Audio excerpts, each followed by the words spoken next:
What's up, guys? My name is JDM, aka Josh David Miller, and this is my weekly Startup Traction Hotline stroke office hours where I answer whatever questions that you guys have about startups from idea all the way to product market fit. So we got some good questions today. So we've got some questions on productivity. We got questions on customer validation. We got questions on category creation and more. So let's go ahead and dive right into the questions that we've got going on today. So the first question that we're going to get to here is from June on category creation, and I'm going to read June's quick question here, and then I want to talk about it for a second. So her question was, what process would you use to define your startup with category creation? Specifically, that's my passion with organic nearby right now. It's a vision I want to create for go-to-market. So I answered this briefly on my other social channels a couple of weeks ago, but I did want to talk about it a little bit more because there's two different things that we could mean by this, and it's important that we make a distinction between these two things. The first one is this blue ocean, creating a brand new market where one didn't exist before, and the other one is on the marketing side, what we would just call, positioning, really. So I want to call those two things out.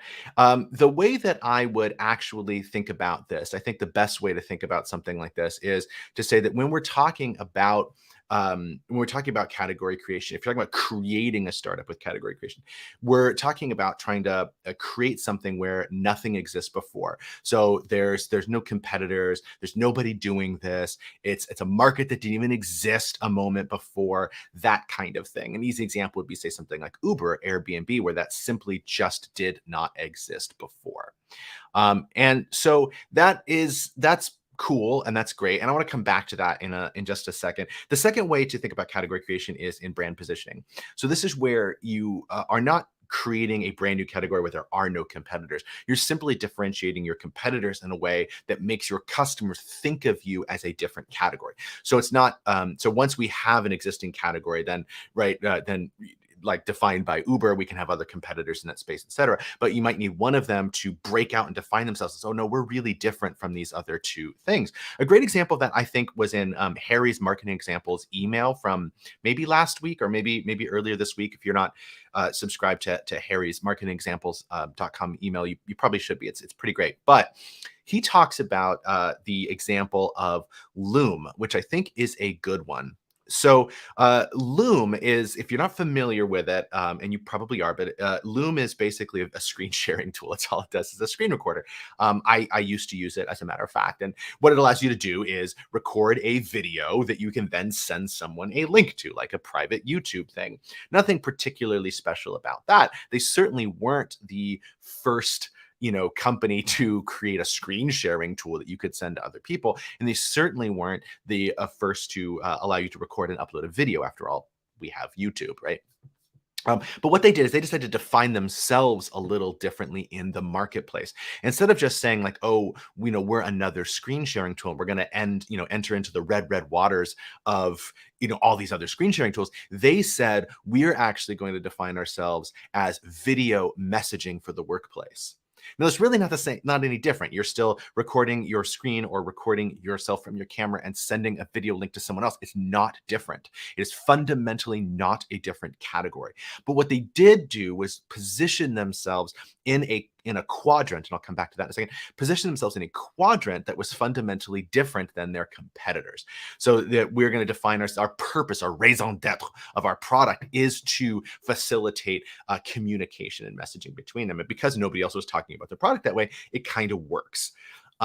So when we say quadrant, like when you're thinking about startup, think about your slide. You often have the X, Y, and the way that you roughly define, this kind of thing is by saying that, well, we have, two different ways of differentiating ourselves from our competitor, and then we throw logos at the different quadrants, and then we have this upper left-hand magic quadrant where we're the only player or we're the only one in the upper left-hand corner. That's a way of defining positioning in the marketplace. And if you're able to own that quadrant entirely on on your own, you might be able to say that you're creating a category for brand positioning purposes, and that's fine.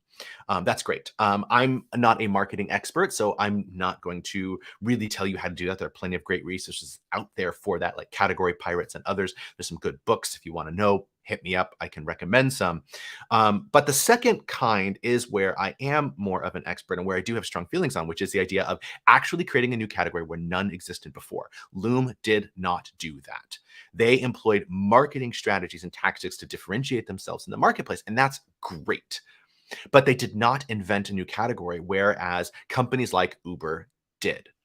And so when we talk about like defining ourselves in category creation, like there's that it's not the same thing. It's different in kind, not in degree. And you can't go back and retroactively define an existing startup using that kind of category creation because you're already existing. You're already a kind of product. This is where you have to invent something from scratch to do that. So, and it's important to know that part of the reason for the popularity of this idea of defining these categories in blue oceans or whatever is because you don't have competition, you get to define the market and own the space, and all that's fantastic. Well, the problem is if you have to define the market, then before you can even get customers, you have to convince them of the category that you're making a play in. You have to educate the market, and that's expensive. So category creation is not necessarily all it's cracked up to be in that regard, because you have to put in a ton of effort before you can get anything out of it. And by the way, most companies that define the category aren't the ones who go on to dominate it. Usually, like we like to say, the first one to market is bloody, right? Because they get absolutely beat up. We've been talking about the example of Uber, and you may be interested to know that Uber was not the first to market in the ride-sharing category. So, yeah, fun story. So that's kind of all I'm going to really say about that for the moment. Let's move on to a question I got from Instagram from my buddy Eric here about getting in front of customers. Let's go ahead and throw this on the screen here. So here's the comment in full from Instagram. So I'm currently doing validation for a new dog family product. So I'm looking for parents with 6 to 12-year-old kids and a dog to try out my prototype. I started running Facebook ads to try to get some testers without any signups. Next, I'll try handouts at a local dog food store. If that doesn't work, I'll try going to the dog park to see if I can find people to talk to. It'd be interesting to hear you talk about finding validation from customers that are a bit trickier to get in front of. Okay, a lot there to unpack, but the question itself is actually fairly simple, even if the answer is not. The basic premise here, the basic thing that we want to think about here is the idea of you have to, in order to validate with customers, in order to sell to customers, in order to get a product to market at all, you have to be able to get in front of customers. You have to have what we call distribution. You have to be able to actually find somebody to talk to, or the whole thing is essentially for naught. So I first of all salute you for actually going through the process of trying to do that. Yay. The thing that to keep in mind though, the kind of complicated thing that we want to sort of address is that if you can't find the customer straight off the bat, you actually have a bigger problem than the validation, because a problem with no customer or a product with no customer is no good. You actually need to have distribution. You need a way of getting something in front of customers. So it is the important work to do. And there's two things that are kind of buried in here. So one is, how do I find and get in front of the right customers? And the second thing is, if I'm not getting the data back from the customers I'm talking to, then what does that indicate? So I want to take those separate. First side. So you're saying parents 6 to 12-year-olds with a dog. That seems very easy to get in front of, right? Like why didn't it work to, to go in? So, or I guess you haven't tried it yet. So, but going in front of a dog food store, easy. You could go stand in front of a Walmart or a Target or, any place else and watch families who are walking out with parents in that age range and then try to talk to them for a second. Most people aren't going to talk to you, but it is a valid way to get in front of somebody. So if you can't get in front of them that way, then I don't even know what that means, because these people should be fairly easy to find. Also, they should be fairly easy to find just from your network. You should be able to talk to go in front of your friends and say, I'm looking for people, parents with a pet who also have a kid who's between the ages of 6 and 12. I'm just looking to have a quick conversation with them, trying to validate, a problem in the market for a potential business I might want to create down the road, kind of thing. And then once you talk to those friends or friends of friends, you ask each one of them while you're talking to them, hey, can you direct me to somebody who also looks like you, right? And then you get keep getting more and more and more people, and each one of those people become on your email list, for lack of a better word, that you can follow up with later on. So this is it's the hard grind of doing this, and I would lean well into that as opposed to the ads. There's nothing inherently wrong with the ads. Sometimes we got to do that to get in front of people that are difficult to get in front of. These people seem like they should be fairly easy to get in front of. So if you, so the other side of this might be that it's not that your ad didn't get in front of them. It might be that it got in front of them, but your messaging just didn't resonate. Either, I don't know, it was in the ad, but maybe your value prop didn't resonate, or the problem statement didn't resonate, or whatever else. I'm not sure what's in the ad, but it might just be a problem of resonance there, where you're just actually you're getting the data that you need, but it's not the data that you want to hear. Right? The data might just be there's no there, or I have not found the there yet. And this is, again, one of the big problems of doing something like Facebook ads to try to get validation before actually talking to customers, because you don't get to see their actual reactions. You don't get to see the whites of their eyes. You don't get to see the excitement in their face or their look of confusion when you try to talk about something. So always, always, always favor talking directly to customers one-on-one, in person if you can, otherwise on video, because you want to get the full expression, because it's all data that you want to be gathering. So again, to recap, like, you want parents with a pet and their kids are 6 to 12 years old. These are very easy people to find. Go in your network, talk to the people you know, get them to refer other people, and just build up that list. Talk to 5 or so, see, am I on the right track? If you're getting 4 out of 5 or 5 out of 5 kind of validating that you're on the right track, that's great. Otherwise, pivot, make some changes, talk to 5 more, and until you start getting that continual resonance. Once you're getting really consistent data back, then you can try to figure things out. And by the way, while you're talking to those people, while you're talking to the parents, the friends of friends that you're actually just literally able to get on the phone and talk one-on-one to, get on video call, get in person with, you can ask them about where they hang out, where they get information about whatever this product is. Are they getting this information from the guy at the pet store? Are they getting this information from the information they find on Chewy? Are they getting this information from influencers on social media? Where are they actually getting this information? Because that tells you exactly how to get in front of those people. They're going to tell you where to put your messaging. And more than that, they're going to tell you exactly how to message it. They're going to describe your product back to you, or the problem back to you. And their language is exactly what's going to resonate with people like them. So it's kind of a win, win, win, win all the way around, right? Okay, cool. So that was a great question. So if any of you have a question out there, you want to be like Eric and throw me a question on Instagram, you can. I'll also respond with a reel, so you get that information there as well. You can hit me up on Instagram or TikTok, or of course in the form in the description for this message here. So let's move on. I want to now talk about a question that we got from Farman, which is I actually think super interesting here. So the idea is, what can entrepreneurs do when potential customers say they love the idea and the solution, but the potential customers don't actually use it? Is it because they're just being nice, because they don't need the solution, that they need it but they forgot about the solution, or maybe there are other reasons too? So I really like this question. In fact, I wrote a whole issue of my newsletter last year on this very question, and I call this the severity bias. So here's how it works. It's a really common tale. You go and talk to early stage customers, just like Eric might be doing, right? And you start getting this like, oh yes, like, oh man, yeah, I have that problem that, it really sucks. And you know what, like last time I did this, and they start telling you stories, they whites of their eyes light up, right? And you get to get that whole positive reaction. You're like, oh, well, hot damn, I'm onto something, right?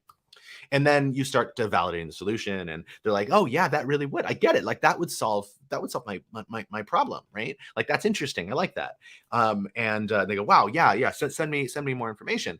And then you finally send them more information. You send them a sign up link, you do whatever, and they don't sell. Or in the B2B space, they kind of don't really get back to you. They slow walk things, and they just do it. Or if it's freemium, they'll sign up for the free trial because that's low friction, and they'll get in there and they don't really use it, or they kind of use it a little bit maybe, but don't convert to premium. And so now you're like, why? Well, like why? I had all those signals that Josh says to look for. I have all those signals that everybody's talking about of this like intense interest in this. Their eyes lit up when they talked about the problem, and they said they liked my solution. And so why does this not work, right? And it's because of this very interesting thing. You validated that there is pain there. You validated that the pain is severe. That's where the severity bias comes in. You validated that pain is severe. What you did not validate was that the problem was urgent, that the solution was urgent. So we can think about severity and urgency as a matrix, right? And so if we just, I actually have a little illustration here. I can show you this. Again, this is from my newsletter last year, but here we go. So if you think about it as a grid like this, there we go. It's a little bit better, right? Where you have severity of pain on the y-axis and you have the urgency of the problem on the x-axis. That basically gives us like these 4 quadrants. And in the bottom left there, in the bottom right there, we have like things that are really urgent, but there's not a lot of pain there. This would be something like, I don't know, toilet paper. Like when you gotta have it, you gotta have it, right? But it's not a really big severity of the pain, except for a few months in 2020, because we can just go to the store and we can get it. So like it's urgent. Like there's timing there, but it's not a severe problem, right? So if you're trying to do some new toilet paper delivery system, you might not have severity of pain there, even if you get the urgency of the problem, because when you need it, right? Then you could have things that are also not very urgent and not very severe. Those are commodities, the things we buy every day. They're fine. Like, you can sell those all day long, but it's high competition. It's cheap shit, right? But it's commodities. We have to have it. So then on the flip side, you have things that are really severe. So all the way in the upper right-hand corner of this is the gold mine stuff where the problem is really severe and really urgent. Yes, I have the problem. Oh, God damn, I need a solution right now for this big problem. And those are where startups just make a crap ton of money. They make tons of money because the problem is really big and really, really urgent. The trap, the severity bias here, the trap is in problems that are really severe but not very urgent. And let's talk really briefly about why. The reason is because what happens is every person out there has 10 problems on their list. We all got 10 problems. And when we are looking for a solution to something, or when we're talking about a problem to somebody, we may like the idea of a solution very much. And we're like, oh, yes, I really, really want to solve this. Like, that would be great. It really, really sucks. But it's not problem number 1 on our list. It's problem number 7. Doesn't matter how big of a pain problem 7 is, because it's problem 7, we're not going to solve it. We're not going to solve it right now. It's going to be, we love the idea of solving it, but we don't have the mental capacity to it. We're not going to expend the effort and the time and the money into it because we want to solve problem number 1 and probably problem number 2 and maybe problem number 3. So when you're doing early customer validation, you want to talk to customers about all of the problems that they have. You don't just want to narrow in on, do you have this one problem? Or you're going to send up all kinds of false signals that you're onto something, and then it's going to all come crashing down in front of you because you didn't ask whether or not the problem was severe. So it's all about context. You want to get context for the problem that the customer has, and then the solution that you're trying to offer. Get context of the customer's life about where that fits in. So hopefully that makes sense. Again, I love that question. It's a good one. So we got a question from the chat. I'll throw up here. Is there a set of interview questions or another tool that you'd like for someone for Eric validating the solution? So set of interview questions. Yes. Let me address that. Is there a tool? No. Because we're not doing quantitative research, we're doing qualitative research. So the idea is that we're not trying to find out X% of people did this. That's like polling, right? We're not, and that's really difficult. Polling is hard, but in addition to polling being hard, you have different aspects of that are hard. You have to design questions that are really after a very specific response. And you have to know what kinds of questions are going to work for the exact kind of data that you're trying to get. And then in order for the questions to mean anything from there, You also have to have a really good sample size. And by really good, I don't mean really big. You have to have a sufficient sample size, but it also has to be representative. And when we're in the early stages, we don't have any of that yet because we don't really know who exactly the customer is. We think we kind of know, but we're trying to validate it. So how do we get a representative sample of the people we can't really define? And then we don't really know exactly what we're after. We know like we're trying to validate, is there a there, but we're not trying to validate, do X% of people have problem Y? We're just not there yet. And so if we try to do this in a quantitative way, we're going to get all kinds of misleading data. And this is also why like the Facebook ads and SurveyMonkey or Google Forms, stuff like that can lead you astray because they're trying to put you into a quantitative bucket when you're really in a qualitative bucket. So what you really want to do, like the set of interview questions that would go, and this is a great question, is you want to ask people to tell you about the past. It's what we usually call the mom test. It's like the idea you go into a restaurant and the meal is like thoroughly mediocre. It's not bad, but it's not good. It's thoroughly mediocre. Probably not coming back. And the waiter or waitress at the end comes up and says, "How was everything? What do you say?"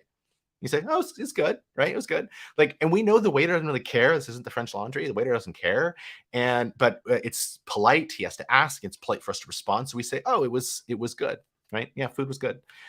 We lied to him. We lied right to his face, even though he didn't care. When you're talking to customers, they know you care and they will lie and they're going to try to help you out. They're going to think they're helping you by not hurting your feelings, even though it's data you need to know. So you want to ask questions that even your own mother would tell you the truth to, the mom test. You can't go up to mom and say, "Hey, mom, you like my startup idea?" "Oh, yes, honey, it's brilliant. You're going to be so rich. You're the next Elon Musk. This is fantastic." No, you want to instead ask your mom questions like, "Hey, mom, tell me about a time when. Have you ever encountered this problem? Oh, what was that like? What did you try? Oh, that's interesting. So how did that work out? Oh, it didn't work. Why not? Oh, why do you suppose that is?" Right?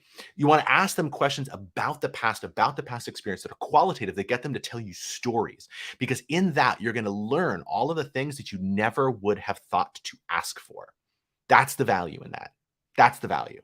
Right.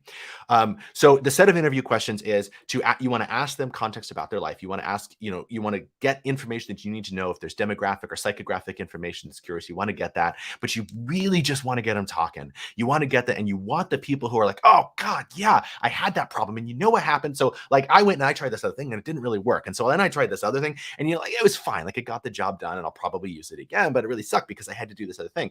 They're telling you who the problem was. They're telling you what they tried. They're telling you how they found a solution. They're telling you about the competitors. They're telling you why they didn't like the competitors. They're telling you all the information that you need to form a compelling value proposition. So always ask about the past. Great question. Okay, another one from the chat. Early customer validation is a tricky process to navigate. Yeah, it really is. It's very, very tough, and it's really easy to lead yourself astray. That is so true. Totally easy to like go off the guardrails there. So another question. Do you ever think about the fact that at point in time, some people just can't afford premium products at this time and they appreciate the free product, even though yeah, I assume you're talking about the freemium side here. I think that's where that was going. Yeah, so I mean, that's fine, but then they're not your customer. Like this is the thing. Like, so you're looking for early adopters. And so early adopters like a pyramid. Let me throw that off the screen for a second. So it's like a pyramid, and it's like 5 stages. Comes from Steve Blank. So at the base of the pyramid is the universe of people who have the problem, right? So there's a bunch of people. They have hopefully they have the problem that you're trying to solve. The next rung of the pyramid are the subset of those people who not only have the problem, but know that they have the problem. If they're not aware that they have the problem, then your first step is to educate them, and educating the public is expensive. You don't make money on it. So you want to find the people who have the problem and know that they have the problem. Then within the people who know that they have the problem, you want the people who are actively looking for a solution because they're motivated. Right? They're actively looking like, "Oh, how do I solve this problem? Let me, Google. Let me ask ChatGPT." So you want the people who have the problem, know they have the problem, and are actively looking for a solution to it. Then above that, and this is particularly good for B2B, but also for B2C, is you want the people who are so desperate for a solution that they've hacked one together out of spare parts. They're doing something. They maybe like in B2B, it's Zapier, right? Like they have some manual labor somewhere and then some zaps connecting some software together or whatever, because they really need to solve the problem. And then the top rung is the budget one. So universe of people who have the problem, know that they have the problem, actively looking for a solution, are so desperate for one, they've hacked one together out of spare parts, and they have the money for yours. If they are not at the top rung of that pyramid, they are not your customer. Leave them alone. Leave them in the dust. All they can do is cost you money. They can't get you anything else, subject to some asterisks, particularly in multi-sided markets. But setting that aside, those are not the customers you want. You want the people who can pay you money, right? Okay, cool. So that's that. Those were all super fantastic questions. So I'm going to end with something that was from my newsletter this week. So for those of you who don't know, I have a 3-2-1 traction newsletter that I put out. It's a free newsletter. It's an email once a week, and it contains 3 big ideas from me, 2 ideas that I've curated from other people, and 1 question for you. And there's a piece of advice this week that I actually just wanted to share. So it's common questions that I get, even though nobody like particularly asked about it this week. So here we go. So it is that we tend to do things that we feel are really productive, but they're actually just procrastination. Right. So they're things that most of the things that the founder does that feel productive are actually just postponing the things that really are productive. And there are lots and lots and lots of examples of this. So just as a couple examples of them, right? So this is where I'll give you a really obvious one. I see this all the time. This is where like we have a to-do list and we're like, oh, my to-do list is really big. Let me create a sophisticated workflow in Notion. And so maybe I'll throw in some zaps and I'll do some AI in there as well to try to help me manage this to-do list. No, bro, just do the items on your to-do list, right? Like actually get the work done. You don't need a tool to manage the to-do list. And then another like less obvious examples where you have somebody trying to, let's say, get a really good logo up for the website that they're trying to work on, as opposed to trying to get traffic to the website. Like, who cares how well the website works if nobody lands on it? And how do you even know whether or not the website worked if nobody's landing on it, right? This is the classic, like the joke that I tell is the founder who's really worried about retention before they have customers to retain, right? Like, oh, how do I keep people using this product? Well, let's just see if somebody uses it in the first place, then we'll worry about a potential retention problem. And the way that you can do that, this is my best piece of advice for this, is to keep this in mind. This is what I call JDM's first principle of entrepreneurship. It's a razor. If whatever you're doing right now, if you're not collecting data from the marketplace, you're probably wasting your time. So if you're doing something and it's not actually getting data from the market, it's not actually getting data from customers, it's not actually collecting information that you can use to make better decisions, you're probably wasting your time. So just something to keep in mind there. If you want to know more about that, just hit up the newsletter. You can read the whole issue there on my website. Yeah, if you can sign up for it by you can go to jdm.bio and there's those links there. You can also go to this URL, jdm.bio/newsletter. This is from my most recent newsletter. So if you hit that link, it's literally the first item. You can read the whole article. And if you hate it, don't subscribe. That's cool. But if you found it interesting, then you can just sign up right there for the newsletter. And I hope to see you there. You can also, again, anybody, if you have questions, I'm here every single Thursday at 10 a.m. to answer your questions. Also from my website, you can ask me a question. But if you go to jdm.bio to ask, here's the quick link for it. You can record a question. You can write one. You can record a video question. If you record a video question, I will just play it as part of the show here. That just makes it a little bit more fun, a little bit more interesting, and allows you to be a little bit more fluid with your question. Make sure you get your point across. Or you can always just tag me on social, particularly on LinkedIn or Instagram or TikTok, and I will stitch together a reply to your question. So with that, thank you so much for joining me. I will be back next Thursday at 10 a.m. and every Thursday at 10 a.m. Thank you so much for joining me. Have a fantastic rest of your day, a great weekend, and I will see you guys soon.